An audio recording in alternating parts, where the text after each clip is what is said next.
Hey guys, AnnaMay here. So Guardians of the Galaxy is about to come out, so let's talk about Drax. We've already talked about Star-Lord and Gamora and Rocket Raccoon. We'll be getting to Groot later, but it's time for Drax the Destroyer, who, by the way, started in Iron Man number 55 back in 1973. But he is now a member of the Guardians of the Galaxy.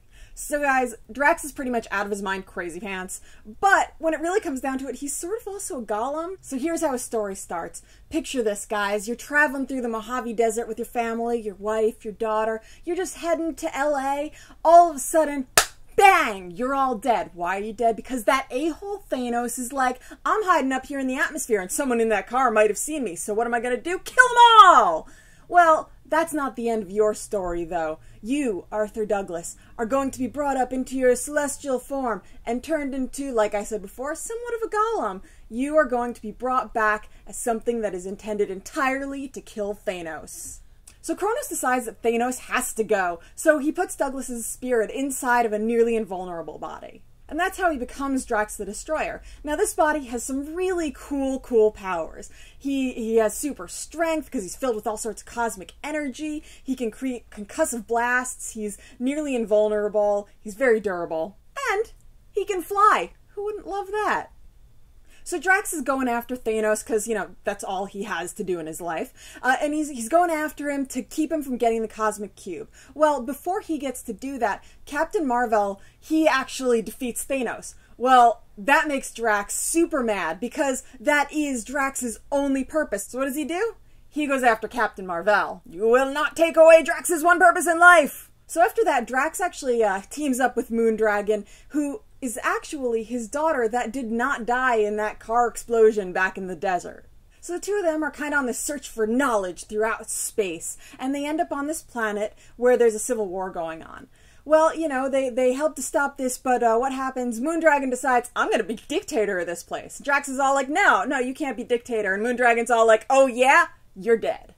But you can't keep a good destroyer down, so Kronos resurrects him with a bigger, stronger, but dumber body. Now what Kronos didn't realize, the reason that this is a dumber body is because when he was killed, there was some brain damage there, and that was not repaired when bringing him back. So poor Drax, he's this big dumb brute who, oddly enough, is a fan of that TV show Alf. Remember Alf? But despite that love of that cat-eating alien, he can still fight! So he joins up with a bunch of heroes to destroy Thanos, who is, you know, back doing this whole Infinity Gauntlet ordeal. Now, after Thanos is defeated, Drax becomes a member of the Infinity Watch and a guardian of the Power Gem. Now, unfortunately, here's where that brain damage comes into play again, because he saw that Power Gem and he's like, jelly bean! And he ate it! Not kidding. Really. It happened. Luckily, it was not digestible, so it just stayed in his body for a couple years. And, in fact, the Power Gem made him stronger than the Hulk. Go figure. Unfortunately, really all this led to was poor Drax being a punchline for, you know, comic things where he can't land correctly, destroys a bunch of buildings. Poor Drax. But after a while, the Infinity Watch parted ways, and Drax and Moondragon actually went to Kronos to petition to get Drax's mind back. Basically what happened is Drax gave up some of his strength, Moondragon gave up some of her mental prowess, and the two of them were able to heal each other's wounds.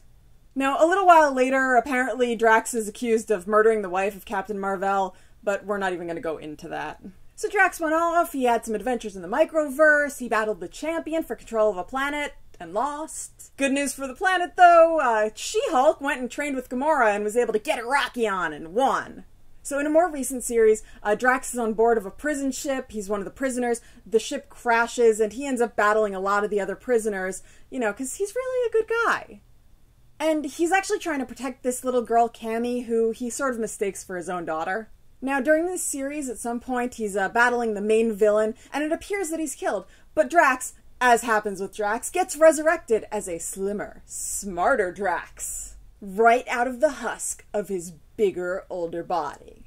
That's kind of gross. So with this slimmer body, his physical powers are greatly reduced, he can't fly, and he lost his energy projection. But you know, look at him! Much slimmer. Weight Watchers. And more importantly, his intellect returned to its original level, which, you know, no more punchline, Drax. And this is when he started using knives in battle, because That's what you do when you're smart. Weapons! Drax and Cammy are arrested.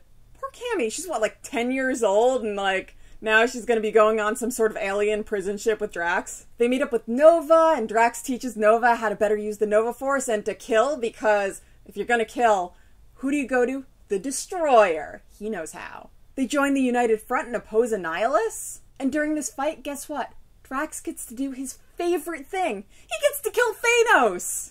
Unfortunately, this is one of those few times when killing Thanos is not a good idea. Thanos was actually trying to prevent Galactus from continuing to be used as a weapon, you know, pretty much saving humanity and all. So Drax has to use the power of the Silver Surfer to save Galactus, and then Galactus, he teleports Drax and Moondragon away right before the Annihilation Wave hits and destroys everything.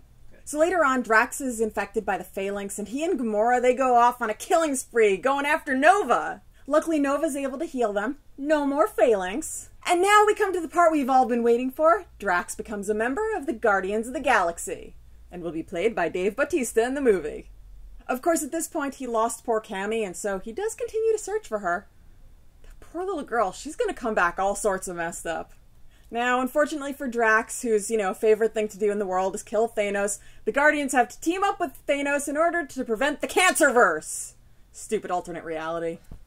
Now, of course, what happens? Drax goes like, screw you, Thanos, I don't care if we're working together, you're dead, I'm gonna try and kill you. But he doesn't, he's unsuccessful, Thanos wins, Drax dies yet again. But strangely enough, he shows up back on Earth with nary a mention of his death. Come on, guys, even Coulson got a reason why. So guys, that is the story of Drax the Destroyer. Now let's all get ready for Guardians of the Galaxy.